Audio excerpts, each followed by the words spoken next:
சேலம் மாநாட்டில் பேசும்போது சொல்றாரு, தமிழர் கழகம் வைப்போமா திராவிடர் கழகம் வைப்போமான்னு சொல்லும்போது, எப்பா தமிழர் கழகம் வைக்க வேண்டாம், நான் தமிழன் கிடையாது. அவர் சொல்றாரு, நான் தமிழன் கிடையாது, அதனால தமிழர் கழகம் வச்சு என்னை தலைவர்னு போட்டா ஏத்துக்கிட மாட்டாங்க, திராவிடர் கழகம் வச்சுக்கொண்டார். அப்ப அவர் தமிழர் கிடையாதுங்கிறனால பண்ண விஷயம். அதுதான் ஈகோ. எல்லாரும் வந்து பிராமணர்களை வந்து மதிக்கிறாங்களே, துதிக்கிறாங்களே, சாமி சாமின்னு சொல்றாங்களே, அது வந்து ஒண்ணு நம்ம யாரும் சொல்லமா. அவர் வந்து கோவில் அரங்காவலர் தக்காரா இருந்தவர்.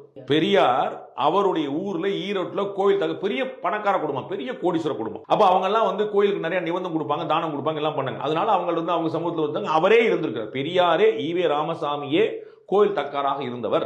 சரிங்களா? அப்ப அவருக்கு என்ன, நம்ம தான் தக்காரு, நம்ம தான் அரங்காவலர், எல்லாம் போய் அங்கிட்டு போய் ஐயர் காலில் விழுந்துட்டு இருக்காங்க, நம்ம காலில் யாரும் விழ மாட்டாங்கிற ஈகோ தவிர வேற எதுவுமே கிடையாது. காலில் விழுறதுக்கு எதிராக இருந்தான்னு சொன்னாங்கன்னா இப்ப மத்தவங்க எவ்வளவு காலில் விழுறாங்கன்னு நான் காட்டுவேன். இவங்க அவருக்கு ஈகோ தவிர வேற ஒண்ணுமே கிடையாது. பிராமண வெறுப்பு வந்து உள்ள எங்கேயே பதிஞ்சிச்சு. தனிப்பட்ட சம்பவங்கள் ஏதாவது நடந்துச்சா எனக்கு தெரியாது. நான் வரலாற்று அப்படி படிக்கல. நான் படிச்ச வரைக்கும் வந்து என்னுடைய யூகம் வந்து அவருடைய ஈகோ இருந்ததுங்கிற மட்டும்தான். வேற பிராமணர்கள் பத்தில அவருக்கு வந்து கோவம் இருக்கான எந்த காரணமும்